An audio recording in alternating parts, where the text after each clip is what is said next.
Hello, hello, hello, my friends, and welcome to Studio De Hevre.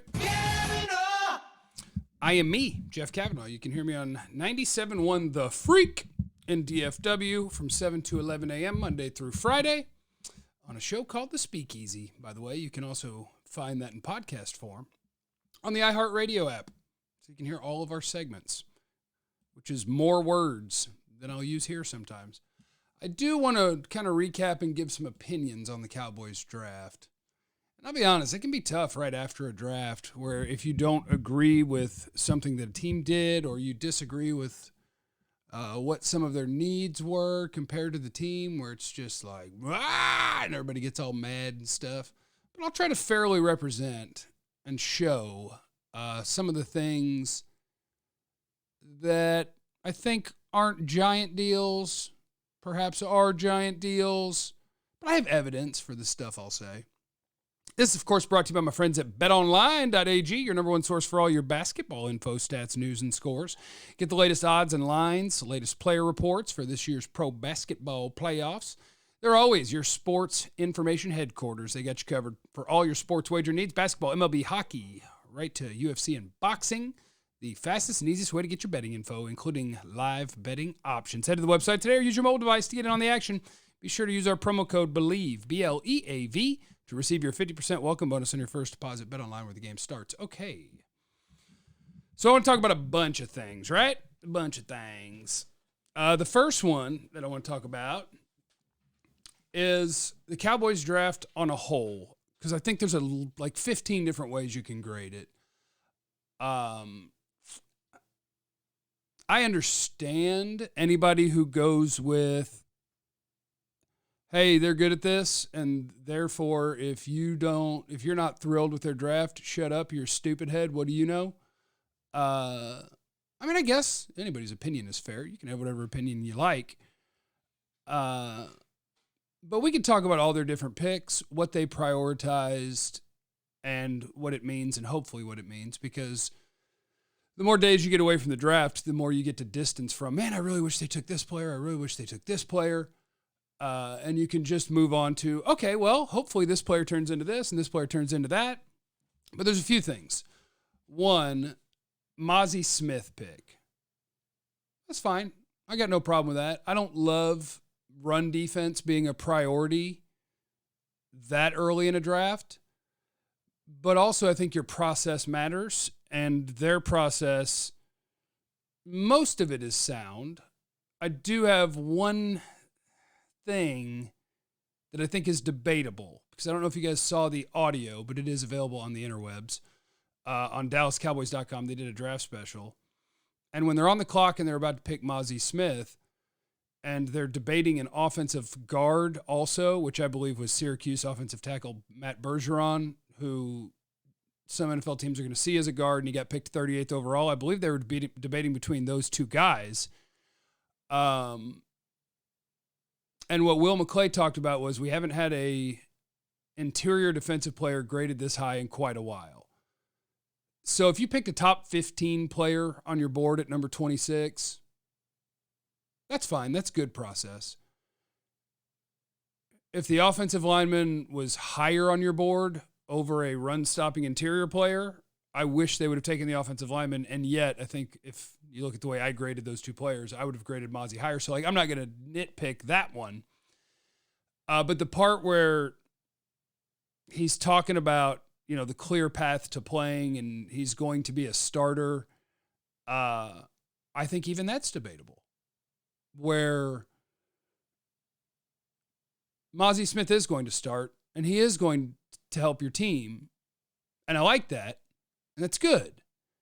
But if you liked an offensive lineman as much or more, and offensive linemen play 100% of the snaps, even if it's not a step-in starter, I did think offensive line was a need for them as well. So honestly, that pick, either way, I'm fine. Either way.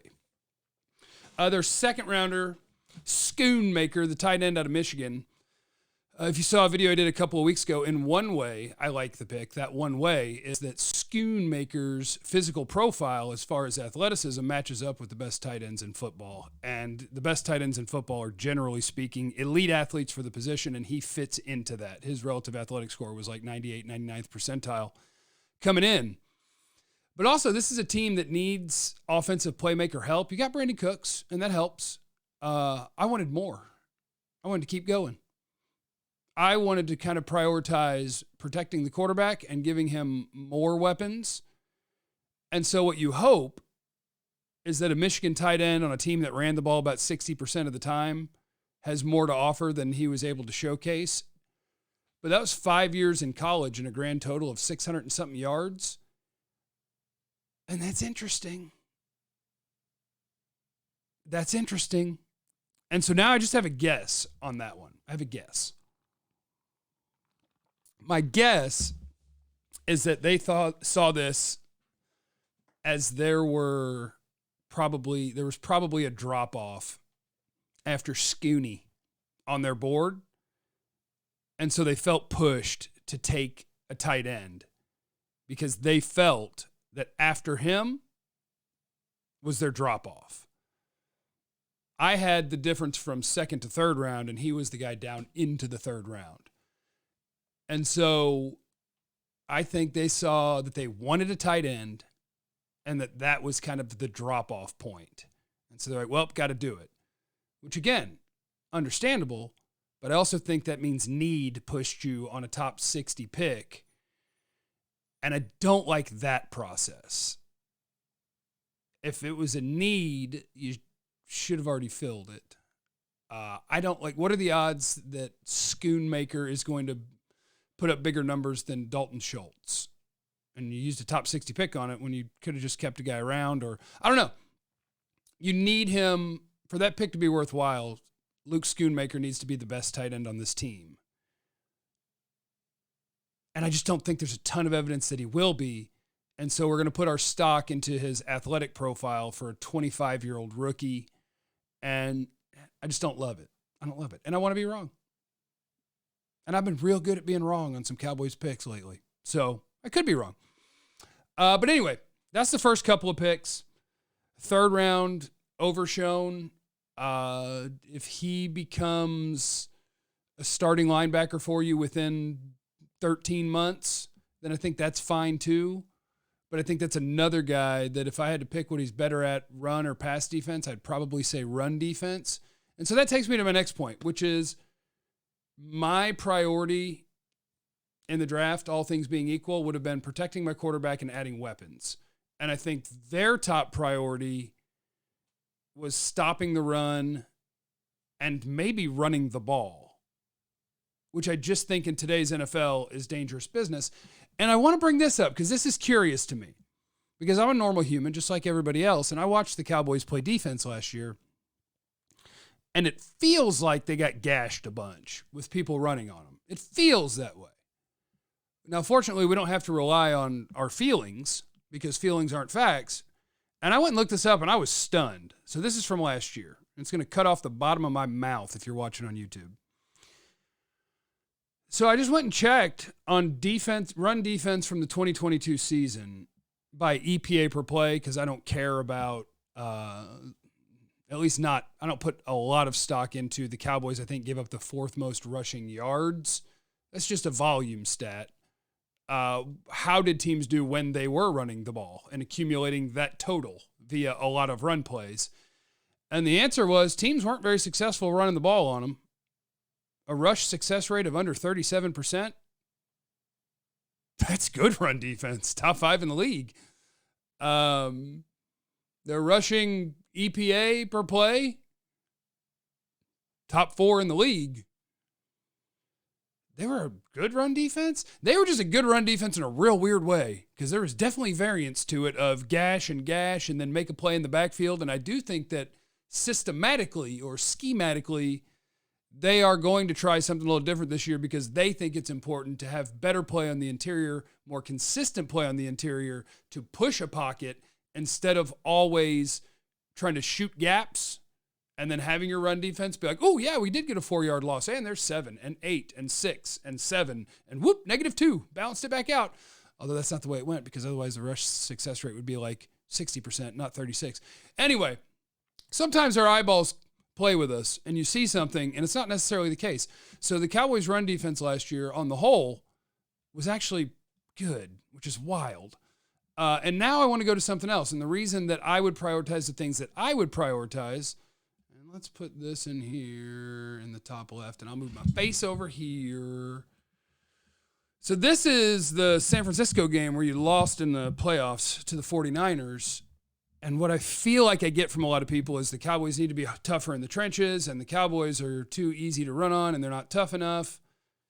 Is that graphic of Elijah Mitchell getting 3.6 a pop and Christian McCaffrey getting 3.5 a pop and Deebo Samuel getting 2.8 a pop? Is that getting gashed? Or is that 19 for 29 for 214 more important? Or maybe, and hear me out, maybe all of that's fine. And your defense was plenty good enough to win a postseason game last year. And what happened was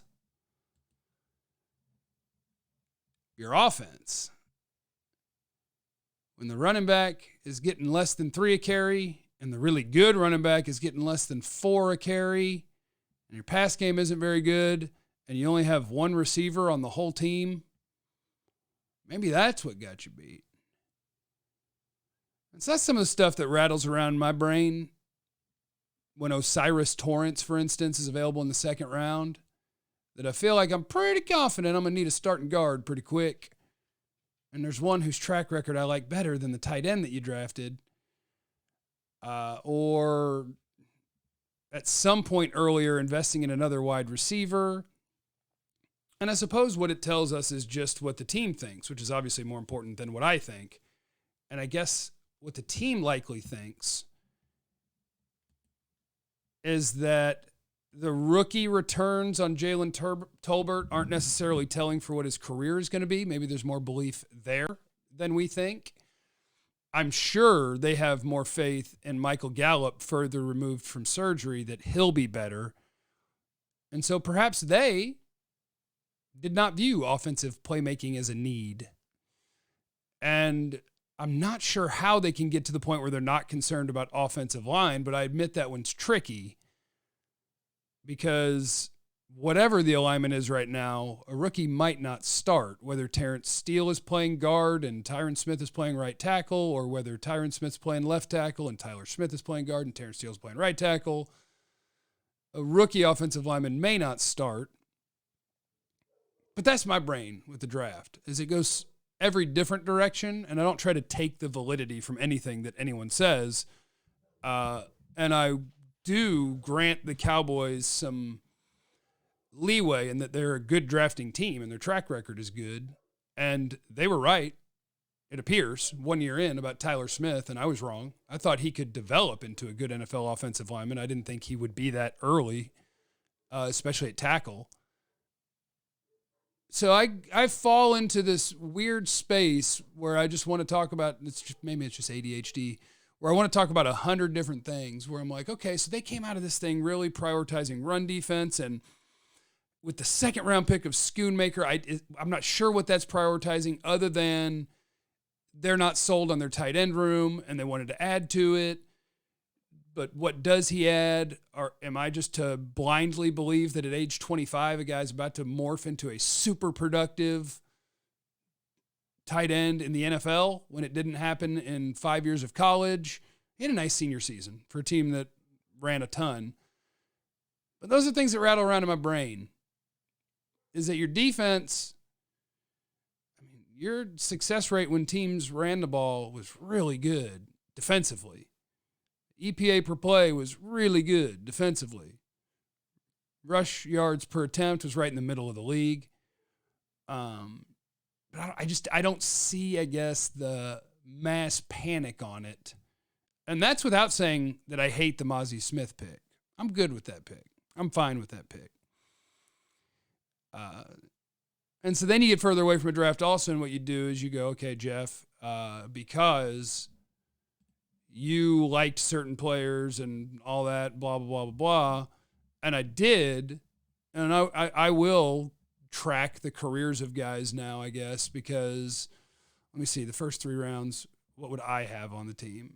Nolan Smith, Osiris Torrance, Darnell Washington, or Tyler Scott. I guess Darnell Washington got pushed down by a knee, but he still got picked in the 3rd round range, right? So he would have been my highest grade. So my team would have Nolan Smith, Osiris Torrance, and Darnell Washington. And then, so I would have done the same thing they did. The tight end just would have been around later. And instead of DeMarvion Overshown, I would have Osiris Torrance. And I would have Nolan Smith, who I'll grant you might not be the same immediate impact that Mazi Smith would be, but I think he plays a more premium position, and I think he has the tools to be so good at it. Anyway, I guess that's really just like a scatter shooting of draft takes, more so than a concise analysis, but that's what you get from me sometimes. I think it'll be fine. I just don't think they plucked from the very top of the board that often. They might have in the first round. In the second and third, I doubt it. And I don't love that. I love prioritizing premier positions and the top of the board. And I feel like they might have done neither with the second and third round pick. I love Deuce Vaughn, though. I love that pick. Anyway, here's to another year of the Cowboys being right and Jeff being wrong, and then just blathering around aimlessly and trying to explain what I'm even talking about.